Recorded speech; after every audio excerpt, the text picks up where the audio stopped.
What's up guys, David Moss Jr. here, and in today's video I'm going to show you just a quick tutorial on exactly how to set your rocks up in your drop-in traditional heater. So I just got the brand new Culture Pro outdoor sauna out here, and we have the Hume electric sauna heater. It is called the Drop 9. It's an absolute beast. But me, and probably a lot of people, have set up saunas wrong in the past. So I learned a lot about how to actually set up the rock to maximize the expansion of the heat, maximize the airflow, and the longevity and life of the heater itself. So in today's video, I'm gonna show you exactly how we're supposed to do it so you don't make the same mistakes I used to. So most of this video is gonna happen inside the sauna, so if it's a little echoey, I apologize, but the information hopefully is valuable. So first thing we're gonna do is take a look at the actual heater itself. So if you have an older drop heater, there's actually a guard that they're putting inside the heater now to prevent rocks from sliding in between the heating element. So all of this is actually just holding the rocks in, and everything you see here in the middle is the heating element. This gets really, really hot. You might even see it illuminating red once the heater is actually on. But some of the older drop heaters that I had did not have these guards on it, and I know for sure I thought I was supposed to just kind of let rocks go everywhere. So smaller rocks I was putting in between there, which was not what you're supposed to do. And I was just kind of putting rocks in everywhere. And I found that once I got to the top, like to the top here, even though everyone supplied me with the right amount of rocks, I didn't have enough rocks to actually make a nice little mound here on the top. And a lot of the saunas that I've set up before, the heating elements were actually showing through the top of the rocks, and we do not want that. So real quick, breakdown here is never put rocks in between the heating elements. If you have a newer one, you should have a guard on there which prevents that. So you don't want to put rocks in between there. You actually want to start with the biggest rocks and put the biggest rocks down here at the bottom and work your way smaller on the way up. So that's exactly what we're going to do. Let's go ahead and open up the box of rocks and get it set up and set it out. All right, so let's go ahead and grab all of our rocks from inside here. Bring them outside of the sauna for a second, because we actually want to open these up. We want to open these up and rinse them off with a hose, because a lot of times these rocks will have some packing dust on them, and if you're going to be pouring water on your rocks to create steam, you don't want that to release inside your sauna if you can help it. So first thing we're going to do is open these rocks up. Set all the rocks out. So you'll see some dust on the rocks on my hand. It's gray, and we don't want that. So we're gonna rinse these off with a hose. I'm just gonna open the rest of them up real quick, dump them out.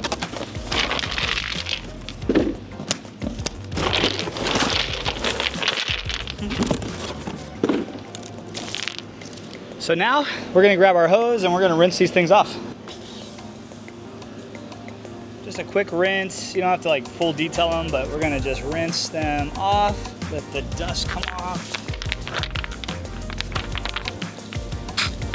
Should be good. Nothing too crazy, but just get most of it off.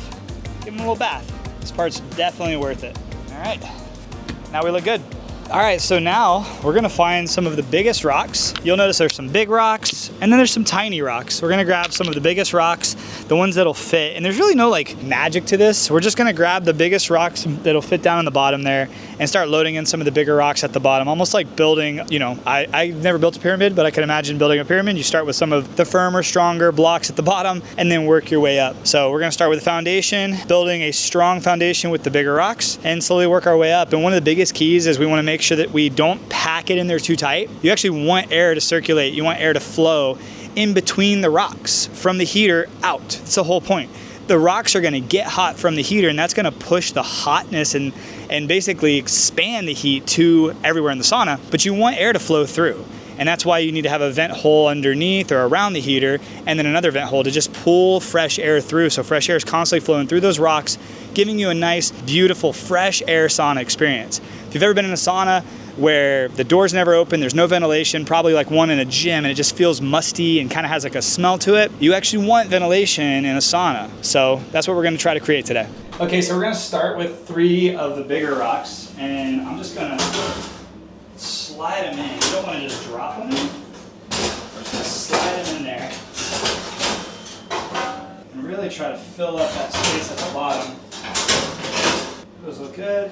That looks good too. We're just gonna keep doing this.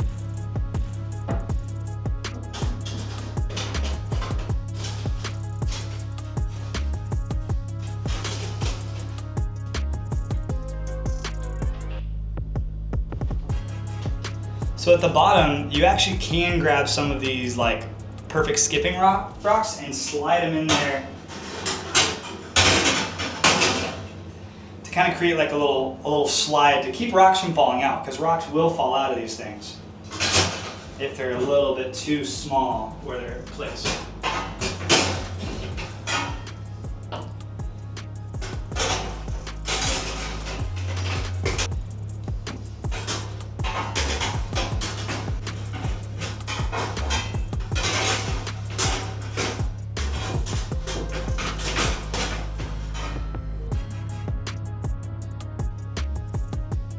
So now we're about halfway up and we've used most of the big rocks. We're down to the medium-sized rocks.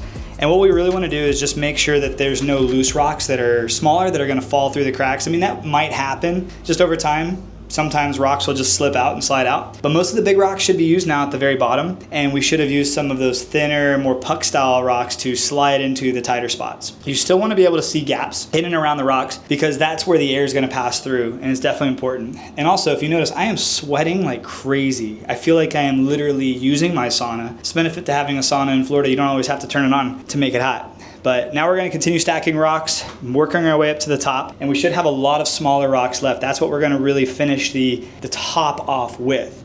So don't feel like, oh shoot, I have way too many rocks, because by the end of this thing, you'll be like, oh man, I probably could use a few more. But it always seems to end up being just the right amount. And hopefully that's what we're left with here.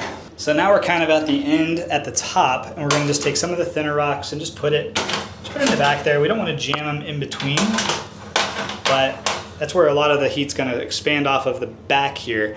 And now we're just gonna take some flatter pieces and set them on top of the heating coils, on the very top of the heating coils. We're gonna grab some more flat rocks for that. Now we're just gonna place some more of these flat rocks on top and just start pushing some of the rocks. Make sure that they get a nice little footing. That way they don't move around a lot once we start firing this thing up.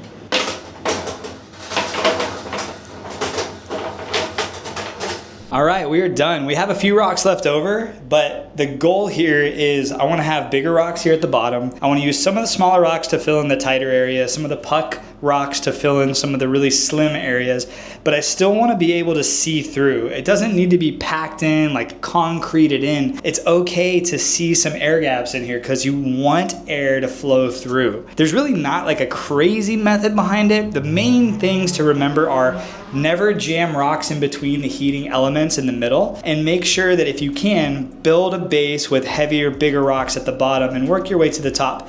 That way you have smaller rocks at the top that you can put on top, pack on top, and actually have like a decent layer of rocks on the top here where the heat's actually gonna flow through.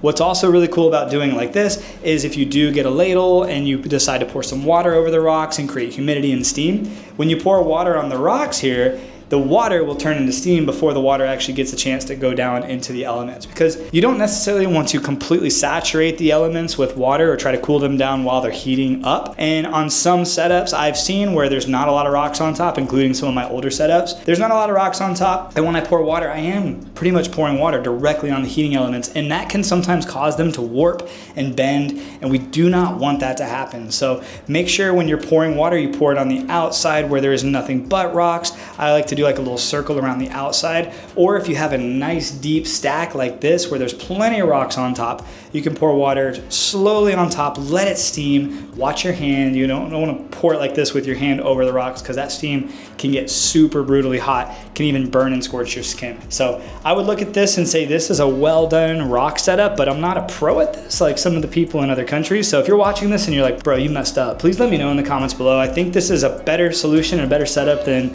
what I've done in the past. So I just want to share my experiences, and sometimes they get a little bit better, and that's why you should make sure you subscribe to the channel so that you can see updated videos, updated experiences, and even update reviews on products like this beautiful Culture Pro outdoor sauna. I hope you got some value out of this. I'll see you in the next video. Have a great day, my friends, and God bless.